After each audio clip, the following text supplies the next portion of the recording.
Claudio Puccinelli, abogado litigante, docente de grado y posgrado en la Universidad Nacional de Rosario y en otras universidades de Argentina. Soy magíster en Derecho Procesal en la maestría de Derecho Procesal de la Universidad Nacional de Rosario. El tema que nos convoca es la política criminal, el sistema acusatorio y la transformación de los sistemas penales de enjuiciamiento penal en Latinoamérica. En primer lugar, lo que tenemos que analizar es qué se entiende por política criminal. Cuando hablamos de política criminal nos estamos refiriendo específicamente a todas aquellas herramientas que utiliza el Estado a los fines de obtener y lograr el bienestar general. Como una de esas herramientas dentro de otras políticas que tiene el Estado y que se relacionan con la salud, con la educación, con la vivienda, con el trabajo, con la economía, es decir, que la política criminal integra esa política general del Estado, al igual que todas las otras políticas que mencionaba. Es decir, que la política criminal lo que tiene que lograr a través de su aplicación y su instrumentación es el bienestar de la comunidad, es decir, mejorar la convivencia de los ciudadanos. Entonces la pregunta es cómo se logra esto y cuáles son los límites que tiene. En primer lugar, hay que hacer un análisis retrospectivo, es decir, cómo ha sido la legislación con relación a la política criminal para sacar conclusiones. Y también de manera prospectiva, que tiene que ver relación con cómo vamos a aplicar de aquí en adelante ese análisis retrospectivo para lograr una política criminal que logre esa buena convivencia o ese bienestar general. Nosotros tenemos que analizar que esa política criminal tiene determinados límites una vez que determinemos cómo la legislación las capta. Y la política criminal está captada dentro del derecho penal, principalmente al fijar determinadas conductas como típicas, es decir, que son conductas de acción o de omisión que el Estado toma como desvaliosas, también la aplicación de una sanción por la comisión de esos delitos y por último un régimen penitenciario que se relacione con la ejecución de esa pena a los fines de lograr la readaptación social, que es lo que pretenden las convenciones de derechos humanos. Entonces, esa es la finalidad propia de la política criminal.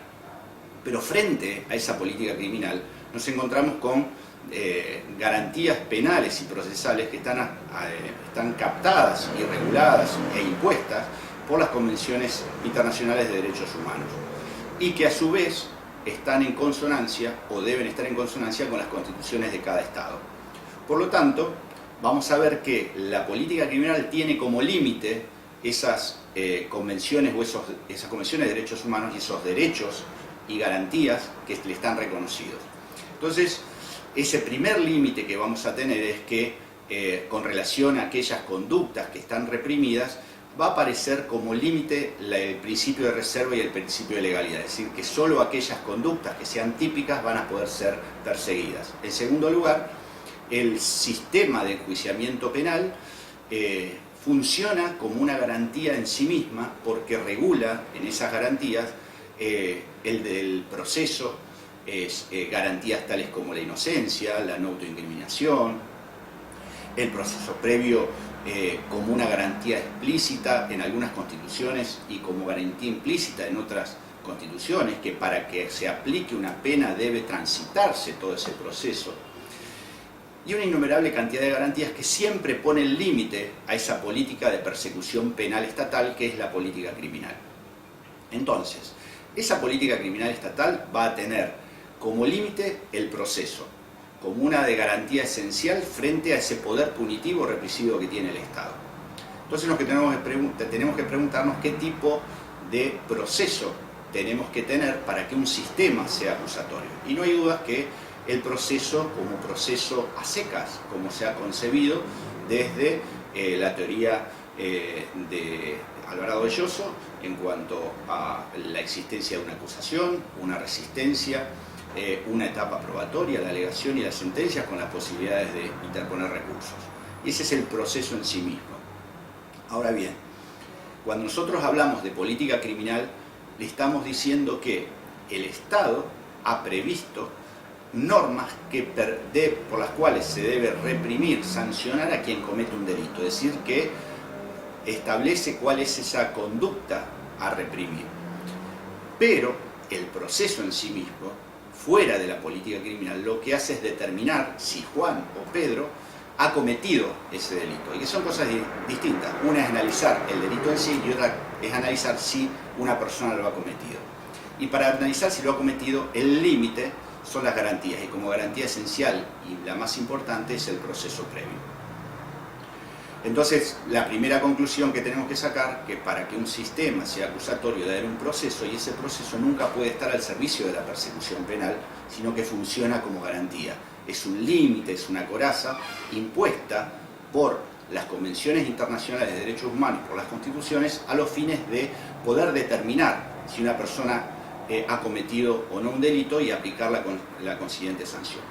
Aclarada estas circunstancias, lo que se entiende por proceso y sistema acusatorio, debemos ver todo el proceso de transformación o el tránsito de transformación de los sistemas penales en toda Latinoamérica, y que ha sido de manera bastante similar en todos los puntos del hemisferio.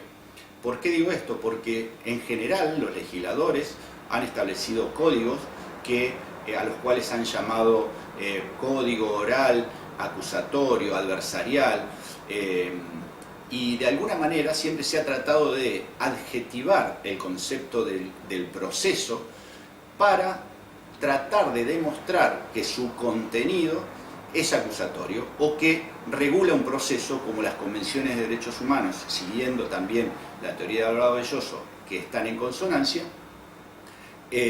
nos imponen. Pero esa no es la realidad en los hechos. Los códigos en general, si bien se autoproclaman acusatorios, adversariales y demás, cuando uno se introduce a analizar las conductas que están, las normas que están establecidas dentro, advierte que muchísimas normas contrarían el concepto de proceso y contrarían el concepto del sistema acusatorio. Entonces la pregunta es, ¿qué debemos hacer? Entonces, en primer lugar, tenemos que darnos cuenta que debemos partir de la idea de conocer qué es un sistema de enjuiciamiento penal acusatorio, y tenemos que tener claro cuál es la idea de proceso. No voy a desarrollarlas porque el tiempo no es suficiente para todo esto, pero debemos partir de eso. Una vez que nosotros tenemos claro la idea de proceso y el concepto del sistema acusatorio, tenemos que adentrarnos en ver cómo aquellos códigos que se han sancionado en este proceso de reformas que viene teniendo Latinoamérica se pueden implementar para lograr hacer efectiva esa garantía que significa el proceso.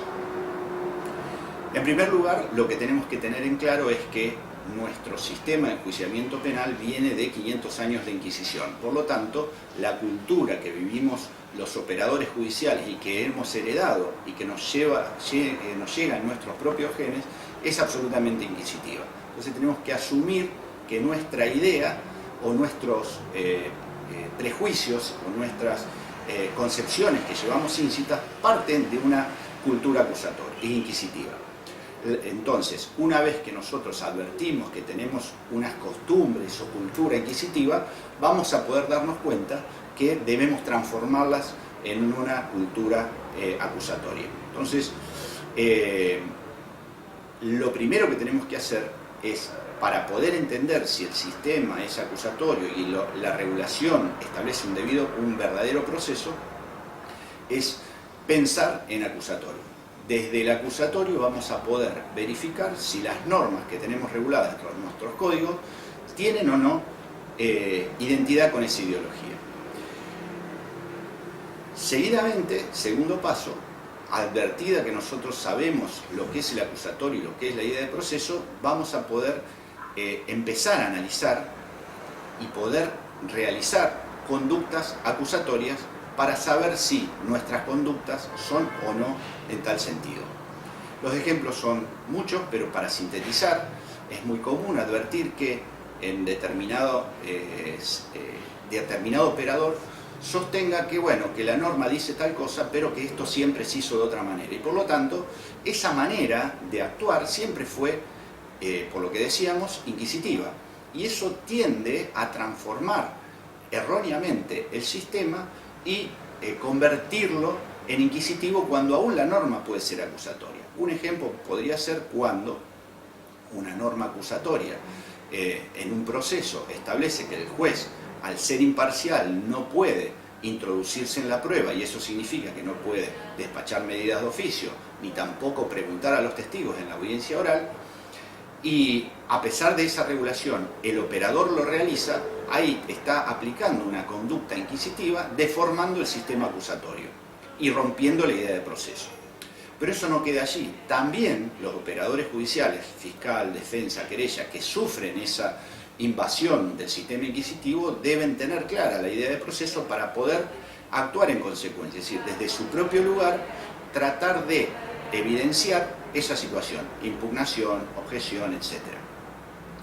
De esta manera, si cada uno desde su propio lugar advierte, pensando en acusatorio, cuáles son los defectos normativos o de costumbres de los operadores judiciales que tienen tendencias inquisitivas, va a poder cambiar el sistema y respetar el acusatorio que nuestros pactos internacionales nos están imponiendo como límite a aquella política criminal. A partir de esto, nosotros podemos decir que hemos dado el primer paso. ¿Por qué digo el primer paso? Porque nosotros primero advertimos lo que significa tener costumbres o una cultura inquisitiva. Segundo, tenemos claro la idea de proceso y la idea de acusatorio y pensamos en acusatorio. Tercer paso, debemos actuar en acusatorio. Una vez que tomamos esas conductas que resisten las normas o resisten las conductas inquisitivas, estamos dando el siguiente paso. Pero además, no solo debemos hacerlo en forma individual, porque la única forma de transformar el sistema de enjuiciamiento es que esto se reitere en el tiempo y que se convierta no solo en una conducta, sino que se convierta en una reiteración de conductas que conformen una costumbre. Y esa reiteración de costumbres en el tiempo lo que va a determinar es que la costumbre se haga habitual, y esa reiteración de costumbres hagan que la cultura se cambie de inquisitiva a acusatoria. Obviamente que no estamos hablando de un tiempo cercano, sino que la transformación cultural lleva décadas. Entonces, para poder decir que esto se hace así y eso que se hace así es acusatorio, no va a pasar de un día para el otro. Necesitamos que un código no solo tenga normas acusatorias, sino que además sus operadores logren sostener en el tiempo esas normas acompañadas por sus conductas. ¿Cómo podemos hacer para que los operadores logren esa conducta que la conducta inquisitiva pase a ser acusatoria? Ya el primer paso es entender que estamos pensando en inquisitivo y empezar a pensar en acusatorio. El segundo es aplicarla, pero para poder aplicarlo y poder entender lo que estamos debatiendo, que es el acusatorio o el inquisitivo, necesitamos capacitación. Y la capacitación es fundamental para que los operadores actúen en consecuencia, es decir, que actúen de acuerdo al sistema acusatorio.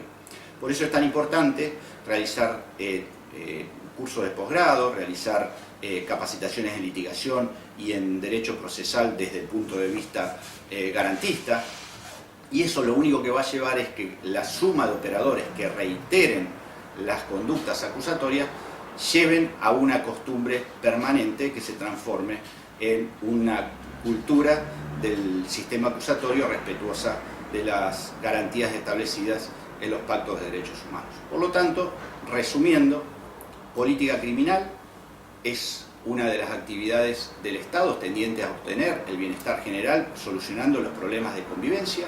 Para ello están reguladas las normas penales y como límite a esa actividad del Estado represiva en la persecución penal tenemos el proceso. El proceso como tal, para ser garantizador dentro de un sistema acusatorio, debe respetar sus pautas y sus reglas. Y para que esto sea posible llevarlo a la práctica debemos tener no solo normas acusatorias, no solo una buena regulación del proceso, sino también que los operadores piensen en el acusatorio y actúen en consecuencia. Cuando esto se reitere en el tiempo, realmente vamos a tener un sistema acusatorio que sea fruto de un cambio cultural y no solamente de la imposición de una norma.